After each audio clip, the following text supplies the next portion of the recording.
Trans-Siberian Orchestra and their brand of rock theater are preparing to light up the road for a 3-month spring tour, traveling to over 60 venues across North America, including Rio Rancho's Santa Ana Star Center. And with CD sales in excess of 8 million, Trans-Siberian Orchestra is among the most popular groups of the modern era. And Trans-Siberian Orchestra founder Paul O'Neill joins us this morning. I am so happy to say good morning to you and have you here with us this morning. Good morning, Nikki. It's great to see you, and we're psyched to be heading to the Star Center. It's this is the 3rd year of touring Beethoven's Last Night. It's going to be the last one, but it just seemed like the perfect rock opera, for the times at this point. Absolutely. Our latest album was Night Castle, and Warner Brothers was a little confused 2 years ago when we started touring Beethoven's Last Night. But with music, movies, books, a lot of it's timing. Yes. And Beethoven's Last Night, obviously about the night he died, and Mephistopheles appears to collect his soul, and it goes back and forth and back and forth. It has a happy ending for those who had the album. If you want sad endings, you don't need me, read the paper. But it's also, it's filled with hope. And one of the biggest movies of the late 90s was Titanic, whose basic story was this 18-year-old girl gets proposed to by the richest guy in the world, who gives her the biggest diamond in the world as a pre-engagement gift, but she's so depressed she wants to kill herself. In the late 90s, that was romantic. In 2012, that's lady, give the diamond back, get a job, get a life. And, exactly. Good point. And Beethoven's, a lot of your viewers may not know, but to me, Mozart was the world's first rock star, Beethoven the world's first heavy metal rock star. But Beethoven was born into a very poor family with an alcoholic father that used to beat the heck out of him.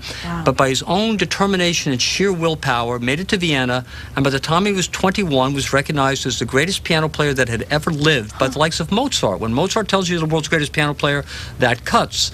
But by the time he was 25, he realized he was going totally deaf. They found out later he had massive lead poisoning, off the charts, that not only would have caused deafness, manic depression, maniacal mood swings. And they treated him by giving him liquid mercury, which everyone knows what that does to the brain. Exactly. And if Beethoven had just crawled into a corner and given up on life, I don't think a single human would have judged him harshly, Nikki. But instead, he fights through complete deafness, mercury poisoning, manic depression, to write Moonlight Sonata, the Ninth Symphony, Pastoral Symphony, for Elise, music that would bring joy, peace, contentment to billions of people, but that he himself would never hear. And,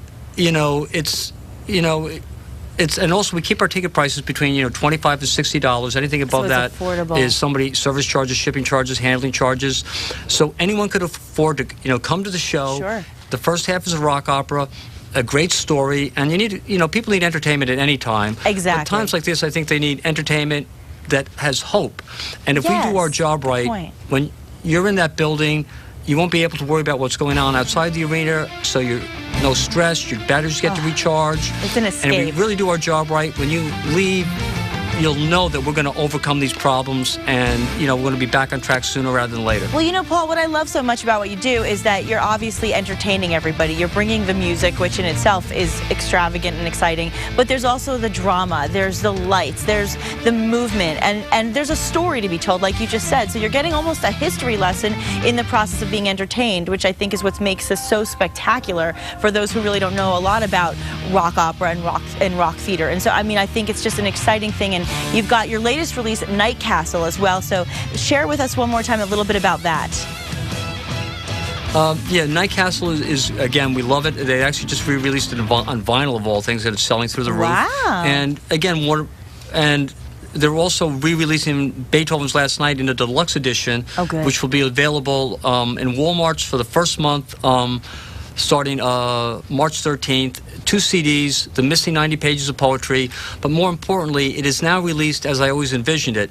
If you've had a rough day, you come home, you order a pizza, when the pizza gets there, you kick off your shoes, put on the stereo, start listening. Then it's narrated from top to bottom by Brian Hicks, who's done everything from Othello to The Sopranos, and within minutes, you won't be at home. You'll be wandering the streets of Vienna with Beethoven in the last great adventure of his life. Oh my gosh, I love the escape. I love it. And you're going, as we said, we're going to be performing in this area. So this is what I know our viewers really want to hear is, when will it be and what can we expect? It's on March 28th, and I think one reporter reviewing the band once said, the only way to describe Trans-Siberian Orchestra is The Who meets Phantom of the Opera with Pink Floyd's lights on steroids.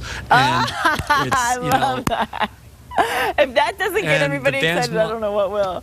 Exactly. You've been the best. Thank you so much. Can't wait to see you here in Rio Rancho at Santa Ana Star Center. It's going to be a blast. Thank you so much, and safe travels on the road. Okay. Thank you, Nikki. Thank you so much. God bless. And we'll be right back.